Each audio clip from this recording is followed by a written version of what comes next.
Artinya pertanian tetap jalan seperti biasa gitu. Dan alhamdulillah Allah menolong kita. Pupuk eco farming ini booming sekali. Selain produk-produk saya yang lain, ya ini produk-produk yang lain gitu. 2021, nah saya mulai pembangunan rumah ini 2021. Ini cuma setahun ngebangunnya. Jadi gini Mas, saya kemarin Ustadz Lukmanul Hakim ke kantor. Ustadz Lukmanul Hakim Pontianak. Itu kan beliau terkenal sekali ya nyantunin anak yatim ya. Beliau bilang gini sama saya, Mas, Rasul itu bukan nyuruh kita nyantunin anak yatim, bukan. Tapi memuliakan anak yatim. Barang siapa yang memuliakan anak yatim, itu nanti akan bersamaku di surga seperti jari telunjuk dan jari tengah. Apa bedanya menyantuni dan memuliakan? Menyantuni itu kita dulu mungkin sama lah gitu ya. Kalau kita ngelihat ada panti yatim, kita langsung minggir tuh. Ada duit berapa di dompet, kasih, terus tanda tangan, akad. Itu menyantuni. Seingatnya Mas, seingatnya. Atau mungkin kita pas lagi ada acara di kantor atau ada acara syukuran, kita jadiin anak yatim itu sebagai properti acara. Ustadz Lukmanul Hakim yang ngomong loh ya, saya jiplak beliau.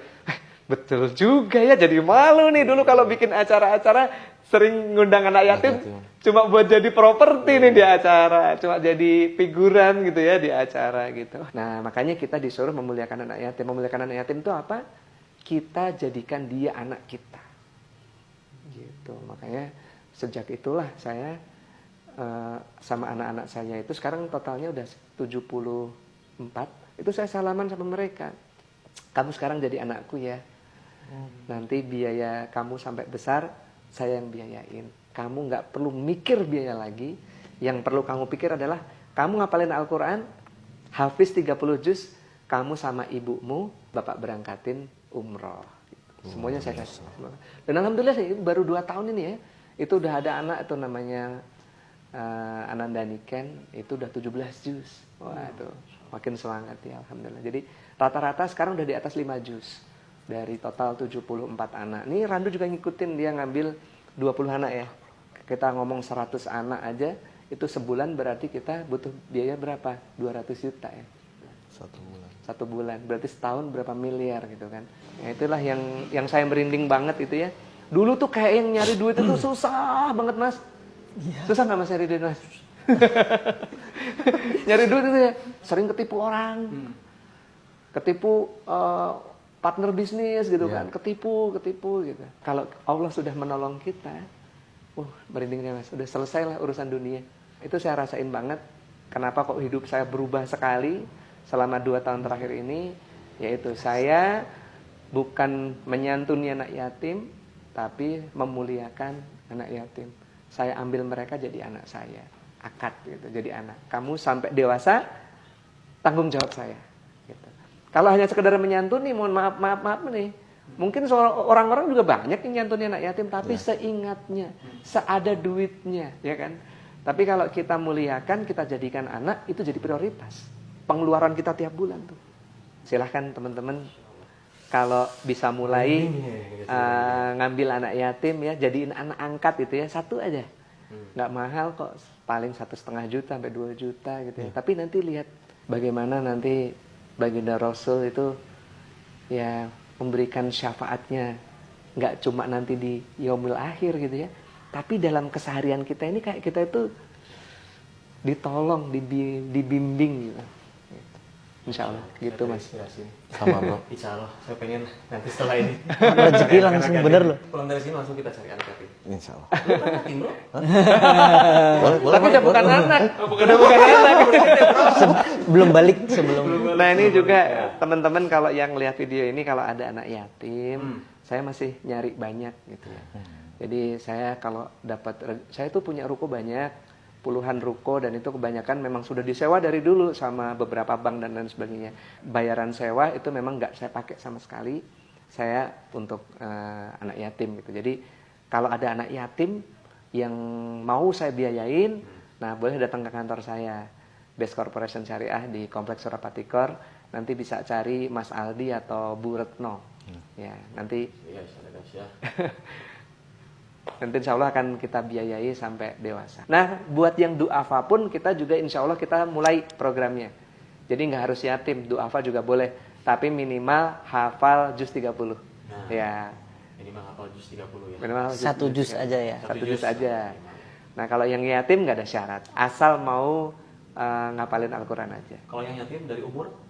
Dari umur 6 tahun. Dari 6 tahun. Ya kalau yatim dari umur 6 tahun sampai umur 13 tahun ya. Karena kalau sudah berapa tahun? Berapa sih? Saya 17.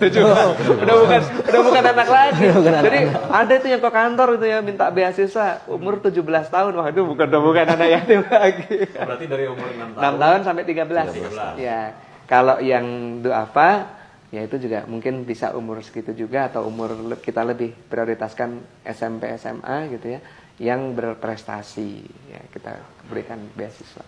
Itu tadi salah satu rahasia ya dari Mas Febri. Tapi gini Mas, saya satu pertanyaan. Kalau misalkan kan karena kalau kita ngambil anak yatim butuh biaya. Oke lah minimal 1.500.000. Nah, sedangkan di luar sana ada yang memang buat diri sendiri aja nggak sanggup apalagi ngebiayain anak yatim. Ada tips nggak selain rahasia sukses misalkan yang nggak mampu untuk membiayai anak yatim. Selain itu ada nggak? Ngenalin anak yatim ke saya. Nah, Gitu ya. Jadi itu pahala juga. jadi amal jariah. Jadi aman. Jadi anak yatim yang teman-teman kenalin ke saya, terus anak yatim tersebut saya biayai, pahalanya juga ngalir kayak ngenalin. Sanatnya masuk. Iya, ngalir juga kayak ngenalin. Yang jadi wasilah amal kebaikan juga. Gitu, insya Allah. Gua nanti mau kenalin sama Mas Febri aja dulu. Boleh. Berkah. Lu udah sanggup bro? Hah? Lu udah sanggup? Oh iya, insya Allah bro. Ya, banyak cicilan sih lu. Belum buka kartu bro. Mas Nando, gimana nih Mas Nando nih? Ada yang mau di-share juga nggak? Mas Nando? Saya sebenarnya cuma ngikutin beliau aja. Saya belajar dari beliau itu teladan bagi saya. Dan ternyata saya berusaha mengikuti, saya ngambil anak yatim juga bener rezeki ngocor tadi sempat main ke rumah saya ya. Banyak beras di rumahnya loh. Berasnya banyak banget. Nanti kita main sana ya.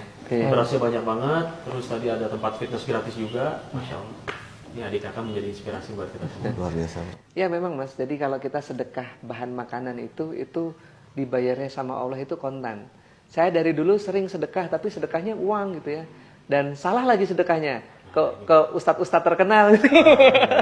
Saya dulu kan dari dulu tuh pas lagi banyak duit dulu gitu ya, mainnya sama ustadz-ustadz terkenal, sedekahnya lewat beliau sampai miliar-miliaran gitu ya. Kalau kita mau terjun langsung gitu ya, itu Allah akan melihat gitu. Jadi nggak cuma kita nitip sedekah gitu ya. Nah ini mama saya kondisi sangat minus sekali ya. Ini yang saya masih ingat sampai detik sekarang nih. Kondisi masih minus. Saya sama Randu dulu, masih ingat nggak dulu kita zaman kecil kalau makan biasanya pakai apa dulu?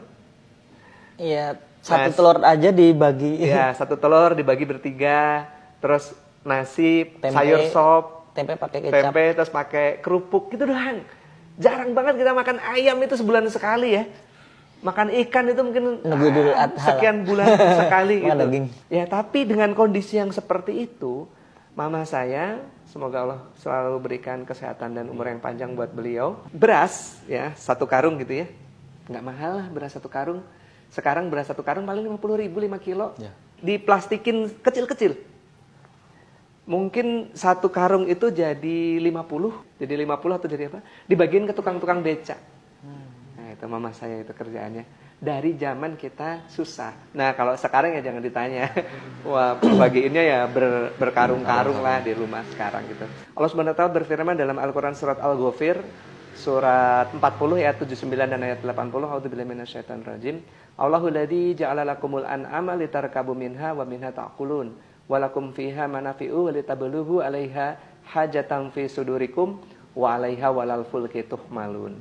Ini ada satu ilmu lagi, boleh nggak nih? Boleh. Nah, saya itu ngalamin banget perubahan ya, yang tadinya jualan susah, tahu-tahu orang malah rebutan gitu ya. Dulu kita nawarin produk itu orang ini barang apa gitu, bahkan produk saya dibully di medsos dan lain sebagainya. Tapi sekarang datang ke kantor bawa truk, buat beli pupuk itu bawa truk gitu, rebutan.